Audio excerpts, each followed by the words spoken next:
From the early morning, Emily was not in the mood.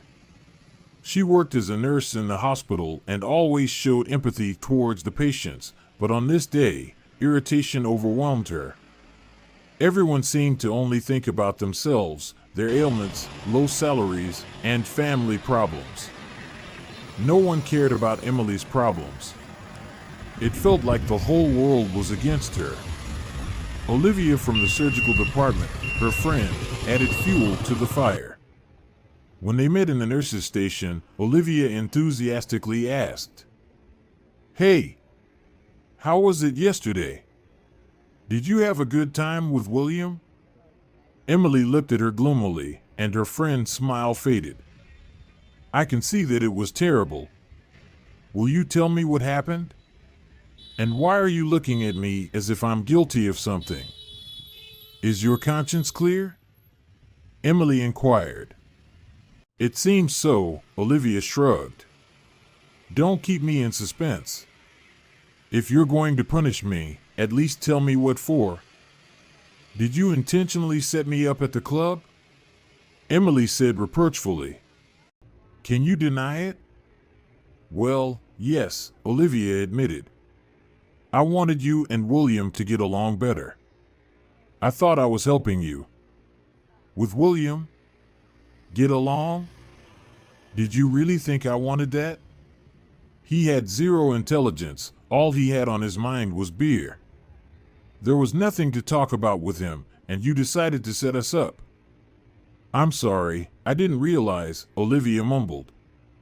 "You wanted a husband yourself, so I left you alone, didn't want to interfere. I thought you liked him." "No," Emily shook her head. "He was awful. I dream of forgetting about our meeting, about going to that club. I will never go there again, there's nothing to catch." "So, what happened after all?" Olivia asked. "The same as always. He drank too much beer and started hitting on me. I barely escaped from him. Why do all the guys I meet turn out to be troublemakers? I just want to meet one decent guy." "Don't be upset, your luck will change." Olivia reassured her. "Where do you plan to meet someone if not at the club?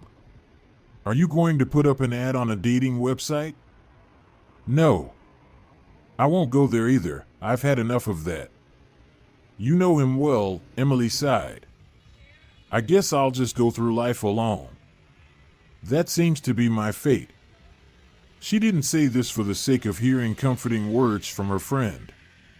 She truly considered herself unlucky. In her 25 years, Emily had never been in a serious relationship. In school, of course, she had a crush on her classmate Liam, but it was all quite childish. They kissed a couple of times, and that was it. She was just an ordinary girl with a rather ordinary appearance, so she didn't expect a Prince Charming. All she wanted was to find a decent, good guy. But where were they all? Emily kept encountering strange types who didn't spark an ounce of romantic feeling in her.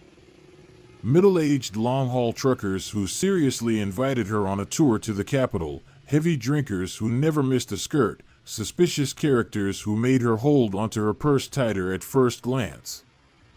Normal guys never crossed her path, and now she had given up on clubs as well. Emily couldn't imagine where she could meet the one. Another disappointment with William, who started with compliments but ended up with drunken bragging, had deeply affected her. She performed her duties at work listlessly and was quieter than usual. Some of the patients noticed this. Some remained silent, not wanting to bother Emily with their problems, but Gwen asked directly, "What's going on, Emily? Is something wrong? I can see that something has happened to you. You can't hide anything from me." The elderly woman had visited the clinic for a course of injections several times, and Emily knew her well. Gwen was a reserved woman, but she had become attached to the nurse.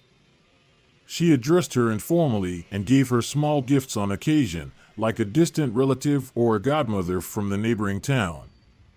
No, nothing, Emily forced a smile. I just didn't sleep well last night, and now I have a headache. Don't pay attention to it. Gwen rolled her eyes wearily and sighed heavily, as if Emily had disappointed her hopes. My dear, you're not good at lying at all. It's written all over your face. Problems with a guy, I assume? At your age, it's the biggest disaster that can happen. Tell me, I might be able to give you some advice. Is he fooling around, drinking, or all of the above? Emily found all these assumptions amusing and said, worse, actually. She continued, there is no him and there never has been, to be honest. I'm starting to doubt that soulmates even exist in this world. That's how it is. Gwen shook her head and replied, not much of a loss. It's better to have no fiancé at all than one who gets on your nerves for any reason. At least you'll preserve your health. But you young people don't understand that. Relationships come first for you. I'm not that young, Emily muttered. I'm already 25. Well, when you're 70, then we'll talk. Even I, retired and all, don't consider myself an old lady. And men still turn their heads when I pass by.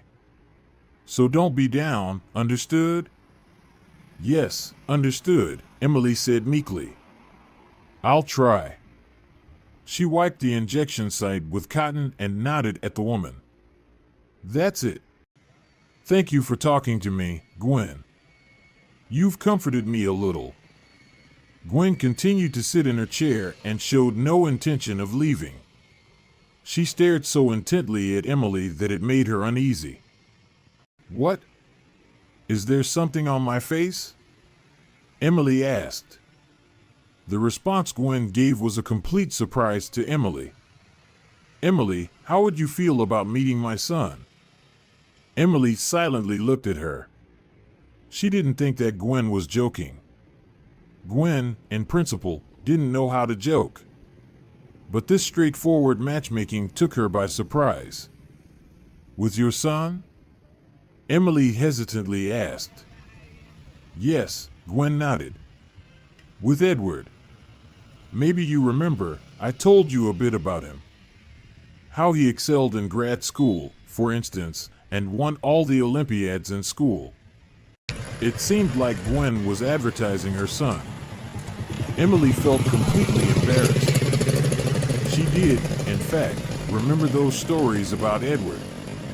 She didn't know what he looked like, but through Gwen's conversations, she knew everything about him. About how well he did in school, all while attending a chess school and a club.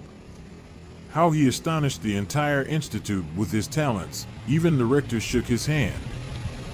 How he was accepted into grad school from the entire pool and successfully defended his dissertation. In other words, according to these stories, Edward was an ideal, almost angelic. Emily couldn't fathom how she had the privilege of meeting this guy. Gwen didn't wait for her response, got up from the chair, and decisively said, "Come to our house for lunch this Sunday at noon. The address is in my medical records.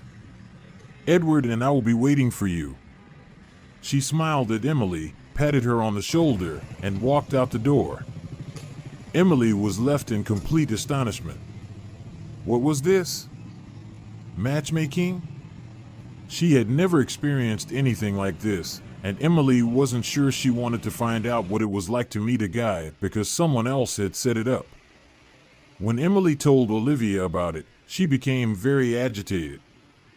Some old lady wants to introduce you to her son? Seriously? Will you actually go? I don't know yet, Emily mumbled. Honestly, I don't want to. Gwen told me so much about her son, so many awards and achievements, and all I have is a medical college degree. What will I even talk to him about? Forget about all that nonsense. Olivia exclaimed. You're making yourself out to be some kind of failure in front of this nerdy scientist. I bet this Edward guy is just a regular loser. Probably spent his whole youth buried in books, never went out, never experienced anything. And he probably never had a girlfriend. What would you even talk about with him? Emily smirked. Don't get so worked up. I haven't decided anything yet. Why don't you just go there? Olivia suggested. Why all of a sudden? Emily asked in surprise. Olivia, I don't understand you. First, you described this Edward as a typical loser, and then you advise me to meet him. It's like you're giving me conflicting advice, isn't it? Olivia shrugged. Think about it yourself. What do you have to lose? If the guy turns out to be nothing special, then it's better for you. You can say fate led you to a decent option. Plus, your future mother-in-law is already on your side from the start. Not many people get that lucky, right? What if he turns out to be a terrible person? Emily asked. Ugly, boring, only talking about butterflies? Or whatever he wrote his dissertation on. Then you'll just have a good lunch and laugh about this meeting, Olivia grinned. You can think of your latest suitor as a walking joke, a peculiar date. It'll make for a good story to tell when you're older. Emily thought for a moment and agreed with her friend. She had nothing to lose, really. If she and Edward didn't like each other, well, it wouldn't be the first time. She had already given up hope of finding her match, so why not have a little fun in the process? They chose her outfit for the occasion together with Olivia. Emily immediately ruled out miniskirts, suspecting that Gwen would never let her in the door in such attire. Jeans seemed unfeminine and not romantic at all for a date. Olivia came to the rescue, bringing a plain, modest dress that she had only worn once. Put this on, she commanded. I don't wear stuff like this, but I bought it on a whim. Any mother-in-law will appreciate an outfit like this. It's suitable for going to a convent. I thought it would never come in handy, but look, it's perfect now. Emily put on the dress and looked at herself in the mirror. She did indeed look dignified and modest. Neither Gwen nor her son could find fault with her in this outfit, no matter how hard they tried. Besides, the blue color complemented Emily's eyes beautifully. This is just what I need. Thank you, Olivia. I don't know what I'd do without you. Probably rummage through my closet for the rest of my life. You can thank me when you go to the registry office, her friend waved her hand. For now, it's not a big deal. I hope if everything goes well, you won't forget about me and invite me as a witness to your wedding. Deal? Who else would I invite? Emily laughed. You're my only candidate. That's great. Olivia smiled. Now, let's get to the makeup. I don't know what kind of modest nun they're expecting, but you won't go to battle without camouflage. At least we'll put on some mascara. Thanks to her friend's attitude, Emily began to think of this meeting as a fun adventure. Just another date and nothing more. And let that brainy scientist think whatever he wanted about her. Despite all his knowledge and accolades, he probably wouldn't be able to administer an injection or change a bandage. And those skills would be more important than knowledge about butterflies. Emily approached the designated house and took one last look at herself in the mirror. She appeared quite simple yet charming, just like a modest bride should. It was time to confidently ring the intercom. Emily? Gwen's delighted voice came through. I'll buzz you in, dear. As Emily ascended the staircase, a sudden unease washed over her. What had seemed like a harmless little rendezvous from a distance now made her doubt the whole idea. Why? It was clear from the start that she and the professor were not a match. Gwen greeted her at the doorstep. Come in, Emily. It's wonderful that you came after all. I've set the table in the living room. Emily walked into the room hesitantly. She would have preferred to enter with Gwen, or even better, hide behind her. She had no idea who might be waiting for her inside. So, she entered the living room feeling like she was stepping into a dragon's lair. But there was no dragon. Instead, a man in glasses sat at the massive table, engrossed in a book, presumably Gwen's son. Edward didn't immediately notice the arrival of the guest, which gave Emily some time to study him and draw a few conclusions. The man appeared to be in his early 30s, wore glasses, and had a receding hairline. However, his overall appearance had a youthful quality, perhaps due to his smile. He held a thick scientific book in his hands, but smiled as if he were reading a pleasant fairy tale. Emily shifted from foot to foot, and the sound of her shoes scraping the floor finally caught Edward's attention. "Mom, listen to what they're saying." He raised his head, spotted Emily, and stopped smiling. His gaze took on the same awkwardness that Emily had been feeling. Edward closed the thick book and extended his hand. "I'm Edward. Nice to meet you." Emily nodded and replied, "Emily." A moment of awkward silence lingered between them. To break it, Emily asked the first thing that came to mind. "What are they writing about?" "Seems like an interesting book," Emily asked. Edward shrugged awkwardly. "I'm not sure how to explain it." "Do you have any knowledge of ecosystems?" "Only what I learned in school," Emily replied. "Then you probably won't appreciate the humor in it. It's better if I don't explain." Emily wondered if Gwen was also knowledgeable about all these biological intricacies. Maybe she, too, was a professor, and Emily had been unaware of it. Gwen entered the room carrying a plate of pie. "Have you two met?" Gwen asked with a smile. "That's good. Edward, take care of our guest and pour her some fruit punch." Edward nodded. "Yes, Mom, right away." Emily sat at the edge of her chair, while Edward hurriedly served her with a pitcher. It was clear he was in a hurry and afraid of making a mistake. His hands were slightly trembling. Unfortunately, things took a turn for the worse as Edward poured a glass for Emily instead of his mother. He tripped over a rug, spilling a significant portion of the drink onto her lap. Emily stared in disbelief as a stain spread across her dress, rendered momentarily speechless. "Oh my goodness," Edward stammered, "I didn't mean to. I'm so sorry, please forgive me." Emily shook her head and tried to force a smile. "It's okay, accidents happen." In reality, she was already calculating how to make a graceful escape from this situation. She had grown weary of this gathering even before it began. How could she leave now, though, with a stained dress? Gwen gestured in dismay. "What a disaster." "Don't worry, Emily. We'll fix it. I'll find you something else to wear, and I'll take care of your dress. Come with me."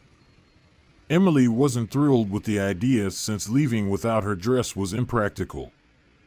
But she couldn't think of a way to refuse, so she reluctantly agreed and followed Gwen into her room. Gwen began rummaging through her closet, pulling out some ancient dresses and inspecting them critically. "Here, I think this should work," Gwen finally said, handing Emily a dress from the 1980s with frills and ruffles. "Try it on."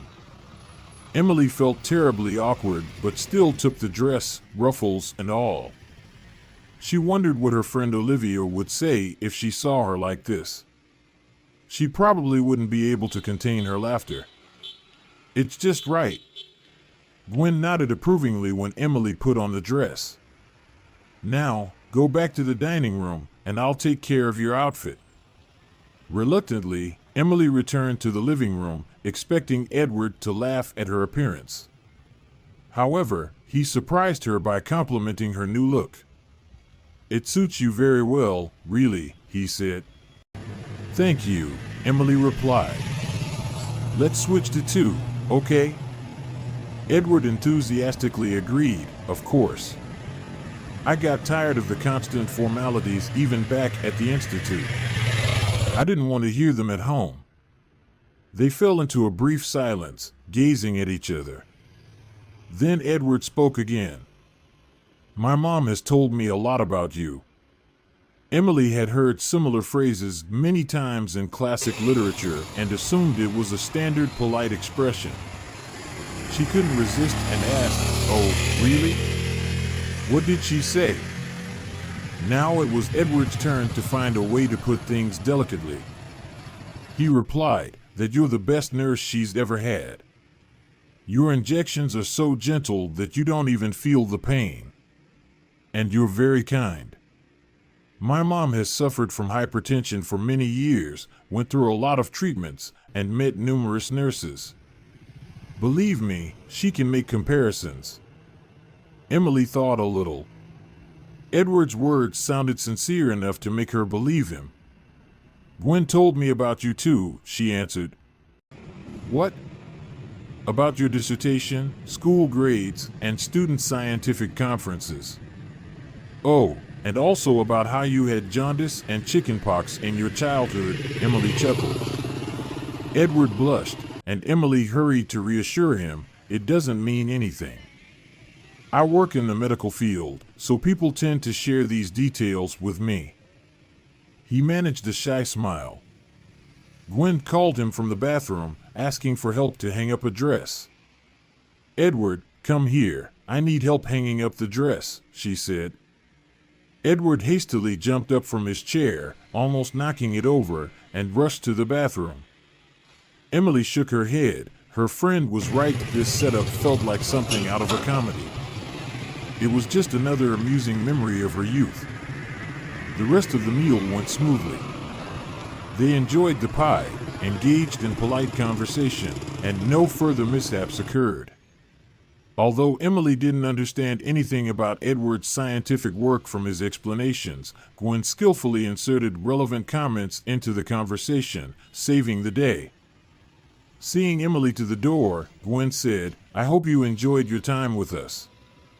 Edward and I did our best. Of course, Emily replied. The pie was delicious, and overall. She struggled to find the right words to compliment and eventually settled on, thank you for the invitation. I had a great time. Emily hurried to leave before Edward could appear again with another lecture on butterflies. She couldn't wait to share the news with her friend. How did it all go? Olivia impatiently asked as soon as she picked up the phone. Tell me quickly, have they proposed to you yet? Can I book a restaurant? If anything, it's just a cafe, Emily chuckled. So we can sit there and lament our miserable youth because it went horribly. Did he insult you? Act like a pompous peacock, spouting off his intelligence and all that? He did talk about science, but he didn't insult me. There was nothing like that, Emily replied. Nevertheless, it was awful. I've never been so bored at someone's place before. We endlessly discussed Edward's scientific papers, his accomplishments, and to make matters worse, I have to disappoint you, he spilled compote on the dress you lent me. The stain didn't come out completely, I'll, of course, pay for it. Olivia burst into laughter on the other end of the line. You had me worried for a moment there. Spilled compote? That's a classic. Well, at least it wasn't a proposal. Now you have a funny story to tell. Emily couldn't help but laugh along with her friend, realizing that even though the date was a bit of a disaster, it did provide some amusing anecdotes. Forget about it, her friend said graciously. I was planning to throw that dress away anyway, so you're doing me a favor by taking it to the trash. Is that all? Nothing else bad happened? As if that wasn't enough, Emily sighed. Unfortunately, something did happen. I lost an earring somewhere. It might be in their apartment when I changed into the replacement dress. And I really liked that pair. You remember, The ones with the cubic zirconia?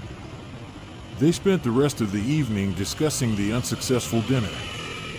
The next day, to console themselves, the friends met up at a cafe. They each had a pastry and laughed about Emily's date, now with a sense of humor. They also talked about Gwen's phone call. She somehow obtained Emily's number and called her the next morning to feel out the situation, as Olivia put it. "Good morning, Emily," Gwen said in a sweet tone. "I hope I'm not disturbing you." "No, not at all," Emily replied politely, though at that very moment, she was busy making breakfast. "Please, go ahead, Gwen. Did something happen? Is your blood pressure acting up again?" "Fortunately, no," Gwen chuckled. "Your injections work wonders. Thank you so much for that. I'll be sure to recommend you to my friends. Now, why are you calling me?" Emily wanted to ask, but, of course, she refrained from being so blunt. Gwen, however, shifted to the topic herself. "I wanted to ask how you found Edward," she said.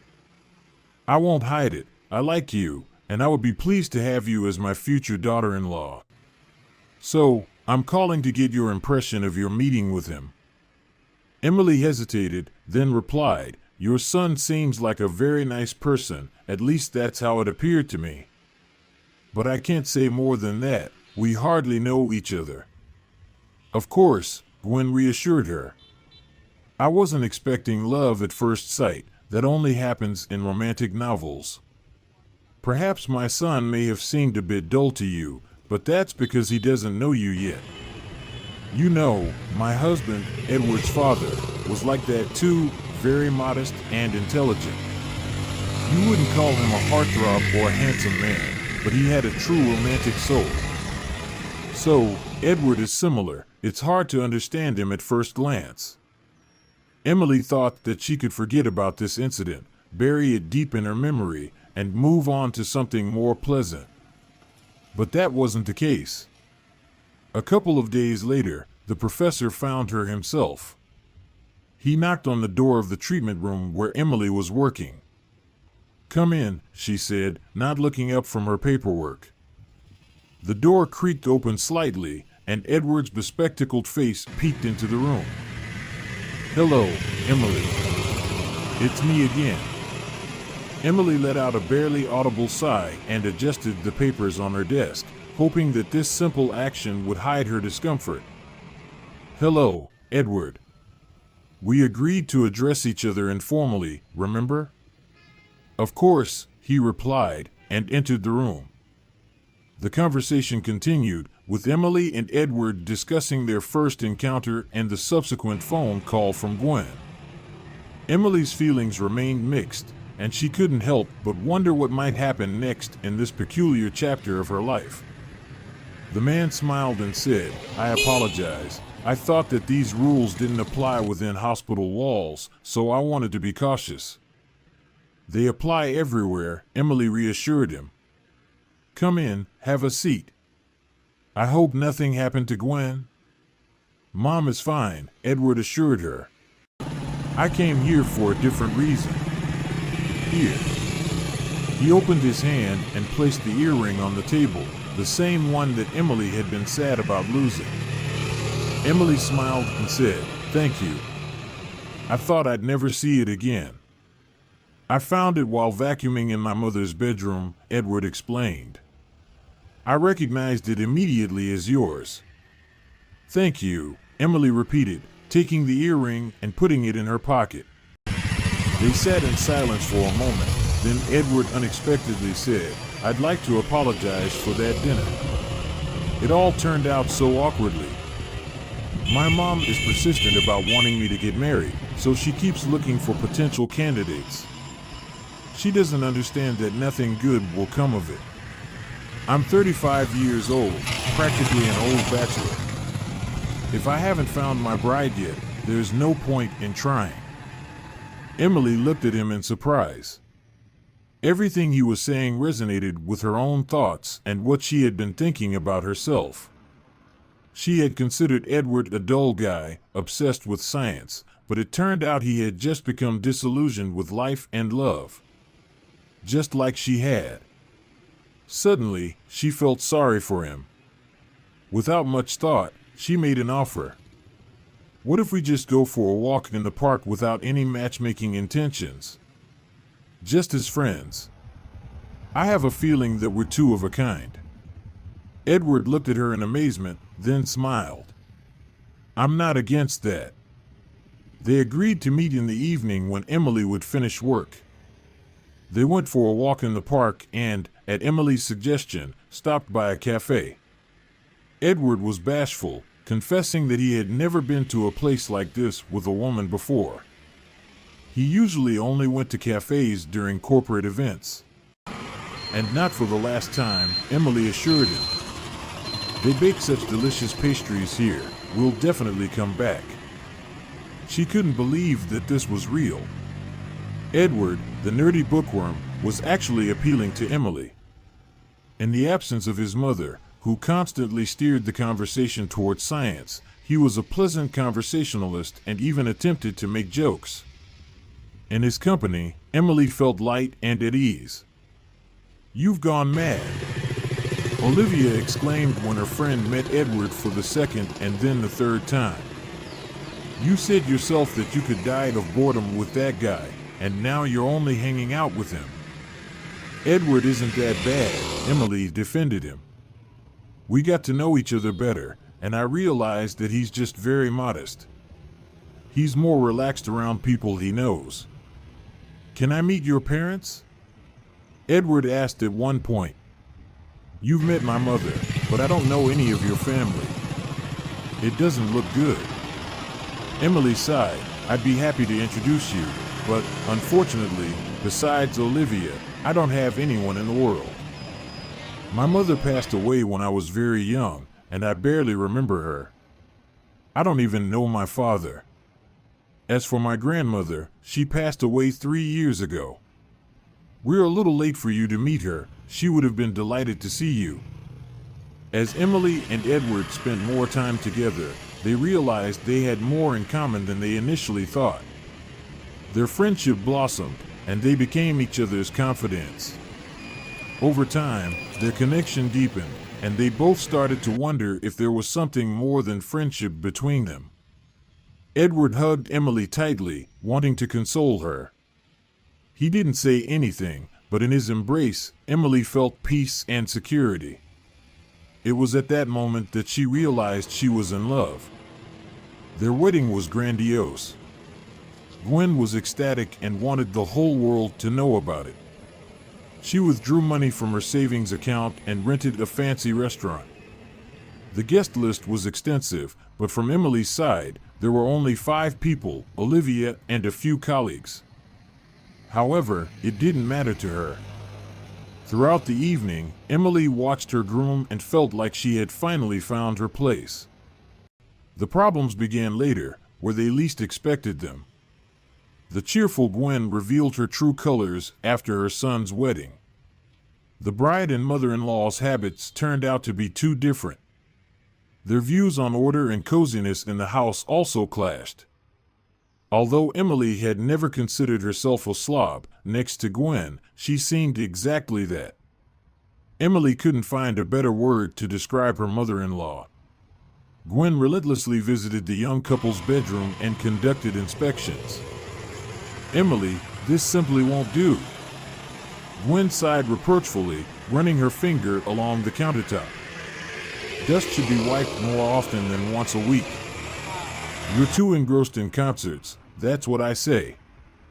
Emily and Edward had indeed bought season tickets to the Philharmonic and compensated for the absence of a honeymoon with cultural outings. Or they would go to the movies for premieres. Edward was rarely home in the evenings, and Gwen was irritated by this situation. She believed that her frivolous daughter-in-law would lead her son astray.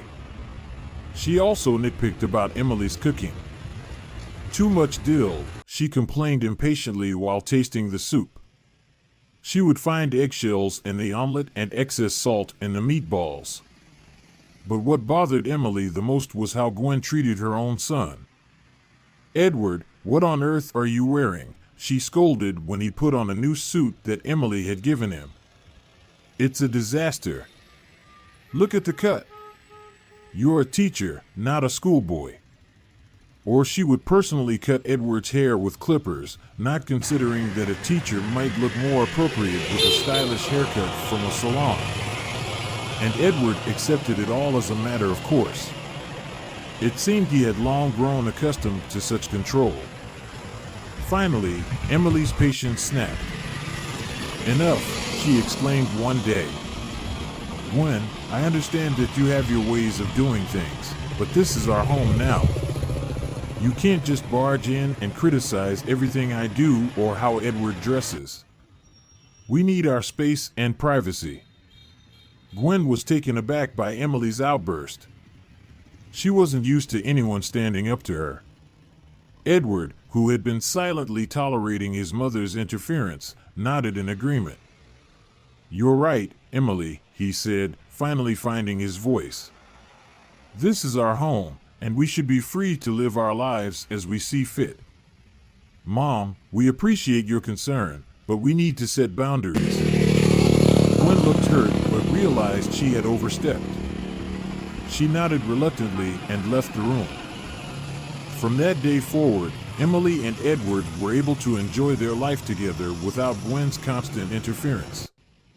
They found a balance between their own way of doing things and Gwen's opinions, and their marriage flourished.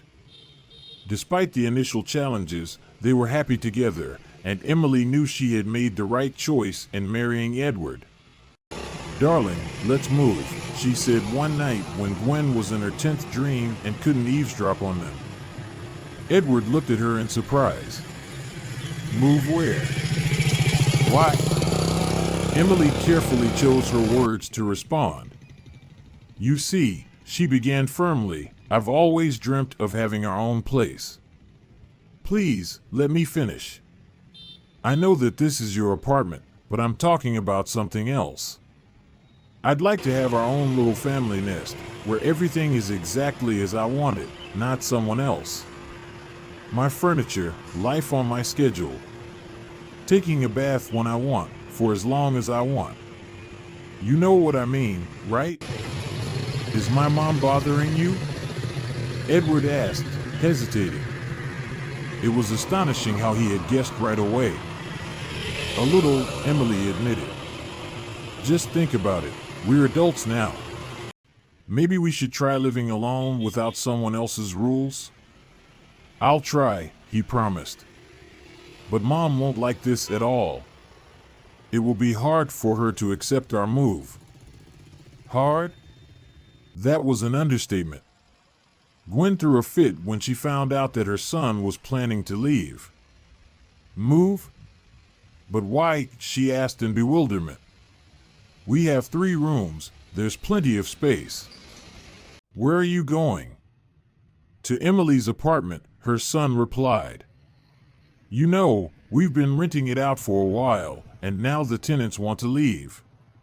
So, there will be an opening, and we thought we'd give it a try." Edward's lie was a challenging one. He avoided eye contact and didn't seem very convincing.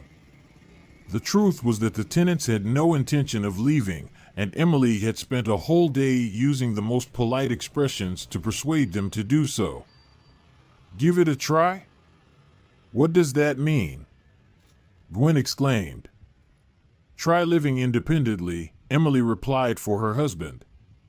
"You see, we're both getting older, and we want to see what it's like to be grown-ups." Gwen burst into tears, nearly causing Edward to reconsider his decision. Emily squeezed his hand, which helped him stay resolute. "Apologies, Mom, but I like this idea too," he said gently. "You won't lose me. What are these notions? We'll come to visit you often, I promise." Emily was forced to confirm these words, although she didn't feel any joy in them. In one moment, she had turned into Gwen's worst enemy.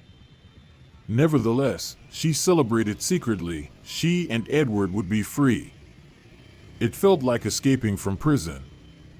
The move to the new place was like a breath of fresh air for them. The apartment had just one room, but for the young couple, it was enough. They were blissfully happy. They spruced up the place with some minor renovations. Emily took charge of selecting the wallpaper, which brought her immense pleasure. She had no doubt that Gwen would have chosen some garish monstrosity for the walls. Finally, a contented wife sent Edward to the barber, and for the first time in his life, he smiled at his reflection in the mirror. Emily wore the dresses she liked without fearing disapproving comments from her mother-in-law. Gwen hardly ever called, and when she did, she cried on the phone. Nevertheless, Edward gradually regained his spirits. He even started taking driving lessons, something his mother had vehemently opposed. But Edward had made an independent decision in his life. A couple of months after the move, Emily realized she was pregnant. This news completely turned their lives around. Edward unexpectedly became animated and began making grand plans. "We should exchange this apartment for a two-bedroom one," he said. "Our little one needs a nursery, a corner of their own where they can do whatever they want. We also need to read up online on how to choose the right crib and buy some educational literature. And I don't even recognize you," Emily smiled. "Did someone switch my husband?" "I'll always be like this," Edward nodded with importance. "Our child deserves a real father." Even Gwen, upon hearing the news, softened a bit and paid them a visit. "Good day, Emily," she said, cautiously entering their apartment. "I heard I'll be having a grandson or granddaughter soon." "A boy," Emily nodded. Gwen teared up and said, "Little Edward." She was so moved that she even shed tears. Emily didn't argue with her about the choice of the baby's name. Perhaps Gwen was genuinely happy for her son and future daughter-in-law. Perhaps they could rebuild their relationship. Gwen embraced her role as a grandmother with such enthusiasm that it was almost intimidating. She read all possible literature about babies, found reputable doctors online, and knitted baby clothes. Emily hoped that Gwen would be a better grandmother than a mother-in-law. If not, she was confident she could assert her right to be the mother. Olivia was prepared for battle, too. "If anything happens, you give that old witch a piece of your mind. You won't back down. And Edward, as you say, is no longer the pushover he used to be. You will get through." Emily agreed with her friend, but, as it often happens, trouble arrived unexpectedly without any warning. It occurred just before Emily's due date. One of Edward's friends invited him to a birthday party in the countryside. Edward felt obliged to attend, but was reluctant to leave Emily alone. "Maybe I'll go with you," Emily finally suggested. "You mentioned that the village is in a picturesque location. I'd like to take a walk by the river. Or perhaps our little one wants this." Edward winked. "Let's go together. I'll congratulate Nathan, and then we can go for a walk, deal?" But he never got to fulfill this promise. The road was empty, and Edward, who had gained some driving experience, was driving confidently. However, no one could have predicted the accident. Out of nowhere, a dog ran onto the road. Edward swerved sharply to avoid hitting it, and the car veered off the road, crashing into a tree. Darkness. Emily had no idea how much time had passed before she regained consciousness. It must have been a long time because everything had changed during her unconsciousness. She opened her eyes and saw a white ceiling. Some machines were beeping, and there was a hospital smell in the air. The scene reminded her of a childhood memory when she was in the hospital with bronchitis. Emily immediately understood where she was but couldn't figure out what had happened. Premature labor or... Emily remembered the road, Edward's frightened expression, and everything fell into place. They had been in an accident. There was simply no other explanation for what was happening. But what about her husband? And their baby? Emily touched her abdomen, which felt unusually flat and deflated like a balloon, and a chill ran through her. Then she shouted, "Someone, come to me." A young nurse peeked into the room and hurriedly nodded. "Are you awake?" "Wait, I'll call the doctor." "No need for a doctor," Emily yelled. "Please, just tell me, what happened to my baby?" However, the nurse had already disappeared into the corridor, and it seemed like an eternity before the doctor she had gone to fetch finally arrived. He was a tall man of middle age, with a nervous expression. Upon seeing his anxious look, Emily became even more distressed. "Doctor, for heaven's sake, tell me that my husband and son are all right," she pleaded. The doctor grimaced slightly and approached her, saying, "How are you feeling? Do you have any pain?" "My soul," Emily replied, her voice trembling. "Please, finally tell me about my family." The doctor sighed. It seemed like he didn't want to have this conversation at all. "Tell me now," she insisted. The doctor sighed again, clearly uncomfortable with the task. "Unfortunately, we couldn't save your husband," he said. "The ambulance didn't arrive in time, and his death was instantaneous. Please accept my condolences." There it was, the loss. Emily could feel tears welling up in her eyes. "And my son?" she asked. The doctor sighed again and avoided eye contact. Emily felt herself growing to resent his mournful expression. "We couldn't save your son either." "I'm sorry." Emily remained silent in shock for a few seconds before breaking into tears. She didn't hear the doctor's explanation of her own condition. None of that seemed to matter now. Emily didn't know how much time had passed. Days turned into nights, and her physical and emotional state was horrendous. Edward was gone, their baby too. She moved around in a wheelchair, but she hardly cared about that. Every waking moment, she kept replaying in her mind how this had happened. And in her dreams, she kept asking Edward the same question. One day, as she was being wheeled to a procedure, Emily encountered Gwen in the corridor. Emily was taken aback. She had completely forgotten about her mother-in-law, and it seemed Gwen had forgotten about her too. "Gwen!" Emily exclaimed, hurrying towards her. "You came to see me?" Gwen turned slowly to look at her, her eyes icy. Emily shivered in surprise at the coldness in Gwen's gaze. "To see you?" Gwen replied venomously. "Never. Murderer.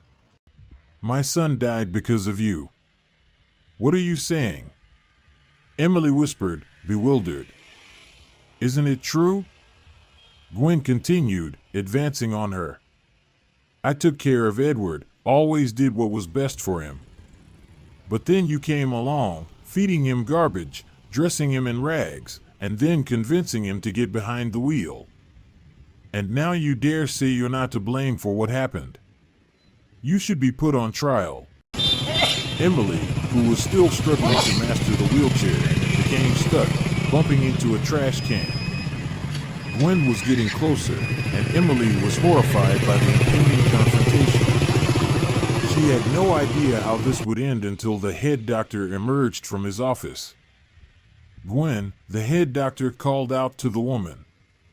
"Please come into my office. I've been waiting for you." Gwen shot Emily one more venomous look before disappearing behind the office door. Emily breathed a sigh of relief, maneuvered the wheelchair, and quickly left the scene. The encounter with Gwen had left her bewildered. Where had such hatred come from? What had she done to deserve this? After a month, Emily was discharged from the hospital, and she chose not to go back home but instead headed to Olivia's place. Her friend was already expecting her. "We haven't seen each other in how long?" 2 months or more. Olivia fretted as she set the table, glancing over at Emily. I'm so sorry I haven't visited you. I had so much on my plate. Emily managed a faint smile. It's okay, I understand. You had your own problems. That was true.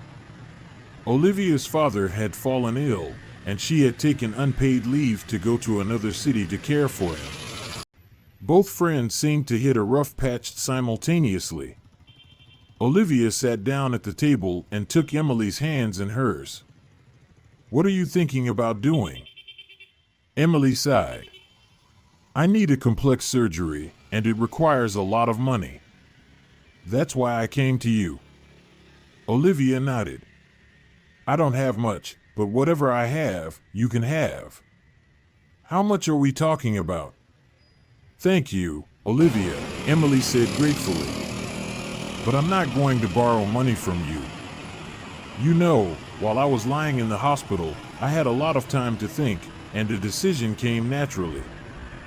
What decision? Olivia inquired. I'm going to sell my apartment. It's in a prime location. The proceeds should be enough for the surgery, and with whatever is left, I'll buy another apartment. Or at least a studio. According to my calculations, I should have some money left. You've become quite the accountant, Olivia remarked with a sad smile. All right, but what do you need from me then? Let me live with you while I sort out my housing situation, Emily asked. Of course, I could live in my apartment until it's sold, but I'm afraid I'll just go crazy from loneliness there. Olivia nodded understandingly. No problem, stay. If we go crazy, we'll do it together.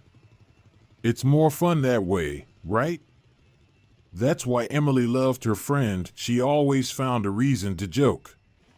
She tried to forget, at least temporarily, about the loss of her husband and the unborn son. She had to get back on her feet, even if it meant defying Gwen and her unjust accusations.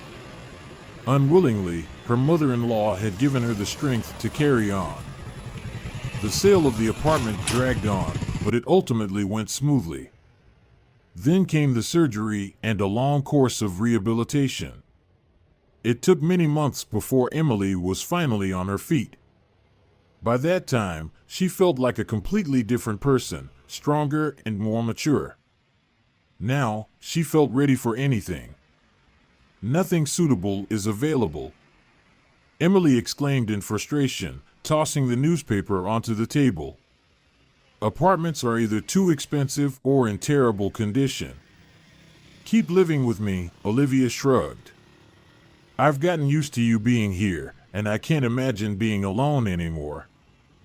Emily looked at her closely, not alone, but with Daniel. Do you think I don't know he's in love with you? I'm just getting in the way.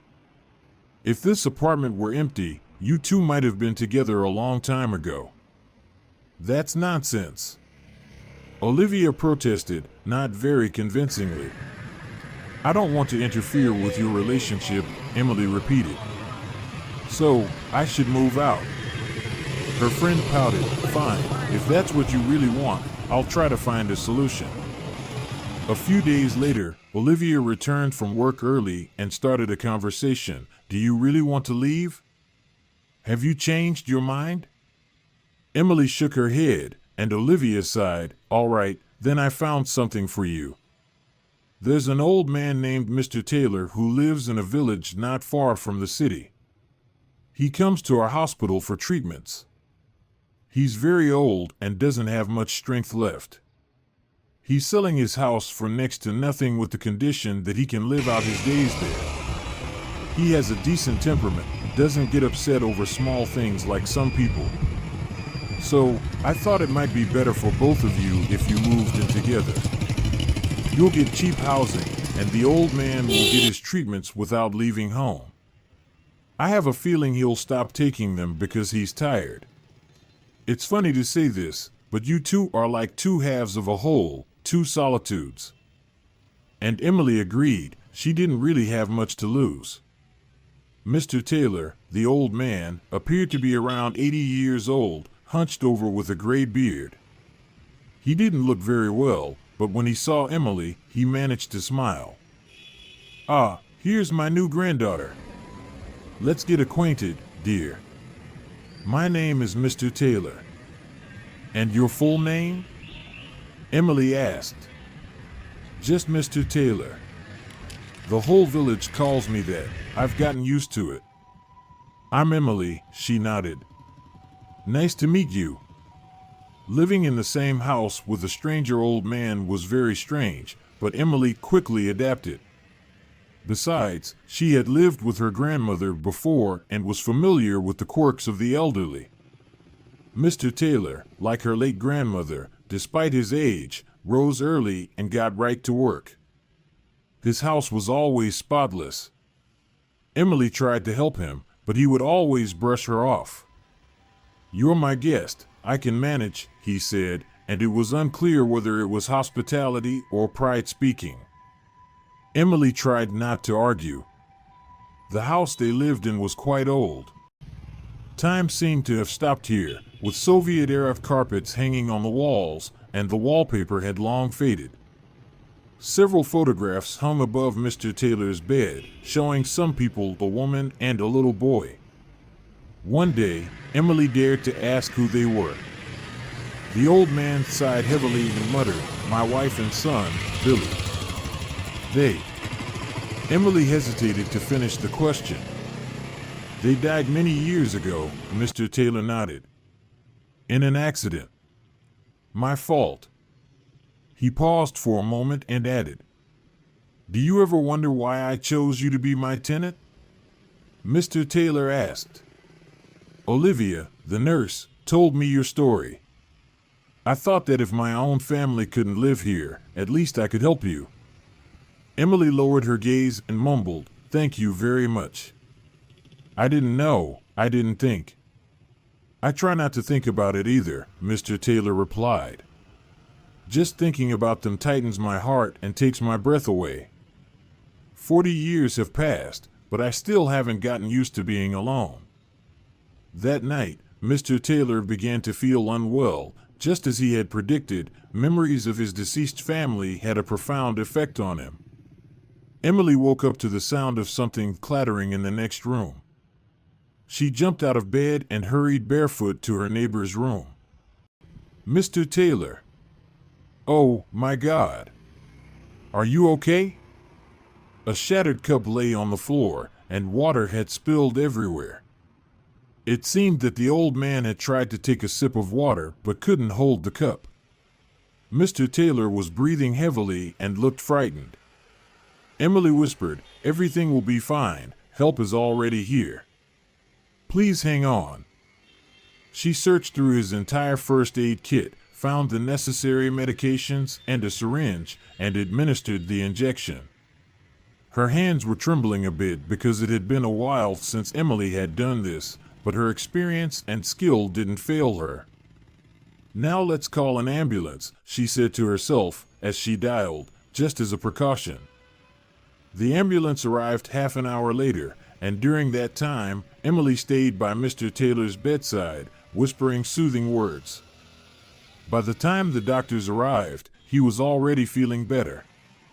They decided not to take him to the hospital. Emily spent the entire night by Mr. Taylor's sleeping side, never taking her eyes off him. Then, quietly, she went about her business, taking on the household chores. Mr. Taylor only got out of bed around noon and grumbled in protest. "You've caused quite a fuss. I could have handled it myself." "Don't complain," Emily playfully threatened, placing a plate in front of him. "Today, I'm in charge." The old man didn't argue, apparently still not feeling strong. He ate slowly and watched Emily intently. "Thank you," he murmured. "If it weren't for you, there would be no old Mr. Taylor in this world." Emily smiled. "You're welcome." The old man finished his breakfast and pushed the plate away. "It's time to put an end to this," he said. "Put an end to what, Grandpa?" Emily asked, surprised. To this melancholy, my dear, Mr. Taylor replied. I look at you, and I'm afraid you'll live your life like I have, as an old hermit. Well, what's the difference? I'm not feeling melancholic at all, protested Emily. Oh, you are, said Mr. Taylor. Can't I see the look in your eyes? It's like a dog that has lost its owner. Are you mourning for your family? Now, tell me, do you have a dream? Emily shrugged, then smiled sadly. I suppose. I'd like it if that accident had never happened. And what else? Mr. Taylor persisted. What do you want to do? I don't know. Administer injections? Well, that's not a dream, it's a duty. I'm already used to it. Maybe I'd like to grow flowers to make the world more beautiful and uplift people's spirits. Well, then, go ahead and grow them, Mr. Taylor said. Who's stopping you? Find what you love, and your eyes will start to shine again. But where will I grow them? Emily wondered. If not in the garden, which is small, and autumn is coming soon. So, there won't be any flower beds. We don't have a greenhouse. Build one, the old man ordered. Emily barely had time to express her surprise and tactfully mentioned that she couldn't afford to build a greenhouse. She had given everything for the house and was living here unofficially, essentially as Mr. Taylor's guest. Mr. Taylor hobbled into the basement and returned with a dusty box. Take it. It's for you. Emily cautiously peeked inside. It contained gold jewelry, antique earrings, bracelets, and more. What is this, Grandpa? She asked, stunned. Are these your precious belongings? No, Mr. Taylor shook his head. They're yours now.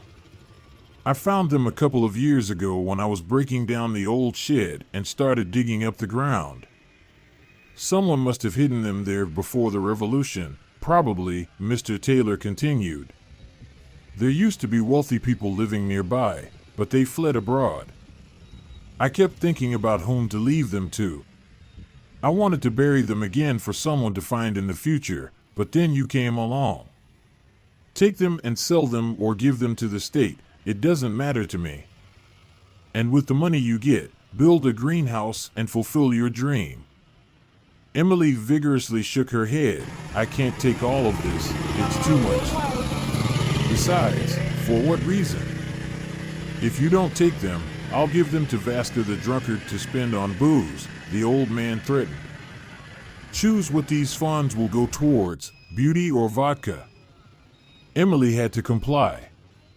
She turned over the valuables to the government, received the legal percentage, and started working on her flowers. She repaired the house and arranged for Mr. Taylor to receive treatment at a good clinic. The events that had unfolded had bonded them and made them closer to each other. Emily had already forgotten that Mr. Taylor was not her real family. Life went on. Emily became a successful businesswoman, but she didn't become arrogant. She still greeted her neighbors warmly and hired villagers to work for her. A couple of years later, she married a local agronomist named John. He was a good guy but carried his own emotional scars. He had been abandoned by his bride just before their wedding. Their challenging pasts, or perhaps their shared love for plants, brought them together. Emily had almost forgotten her past, occasionally remembering Edward with warmth as a bright period in her early youth. But one day, the past came back to remind her. Emily went on a business trip to the neighboring region to negotiate flower deliveries. After the meeting with the store director, she decided to take a leisurely walk in the park. The weather was beautiful, and the city was unfamiliar. Emily simply strolled and smiled at strangers, enjoying the wonderful day, when suddenly, "Edward, where are you climbing? Get down immediately, you'll hurt yourself." Emily thought she was hallucinating. That voice, that name, everything was so familiar. She turned and spotted a woman shouting. It was Gwen, and Emily had no doubt. The same proud profile with an eagle-like nose, the chemo hair, and a little boy of about 6 sliding down a hill. He looked so much like Edward and Emily herself. Gwen scolded the boy loudly, leading him towards the park's exit. Emily, not knowing what she was doing, followed them. Her former mother-in-law never turned back, which was for the best. Emily wouldn't have had time to hide. She was completely stunned. There was only one thought in her head: this is my son. Emily followed them all the way to their home, a plain 5-story apartment building in the city center, and rushed to call her husband. John initially tried to calm her down, convinced that she had imagined everything. But eventually, he believed her. Just don't do anything rash, he warned her. Don't scare her off. We'll contact the police. And they did just that. Although Emily was impatient to confront her former mother-in-law, the police handled it, and then the court. During the court hearing, Gwen cried, "Forgive me. When Edward died, I couldn't bear it. I thought I'd die too. And then this boy, my grandson, appeared. I thought fate was giving me a second chance. This girl, well, she was promiscuous anyway. She couldn't raise a child properly. I hired the chief doctor to help me. I gave him everything I had saved up over 10 years. He helped me, and now I had a new Edward. I was so happy." The story did not move the judge, and Gwen, as well as the head doctor from the hospital, were convicted. Little Edward finally found his mother, and a father and a grandfather who gladly welcomed him, and a little sister. A few months after the trial, Emily found out that she was pregnant again. It took many years for Emily to forgive her former mother-in-law. Gwen was a cruel, heartless woman, but in some ways, she had been right. Fate did sometimes give second chances. Chances at happiness. Just like Emily had received.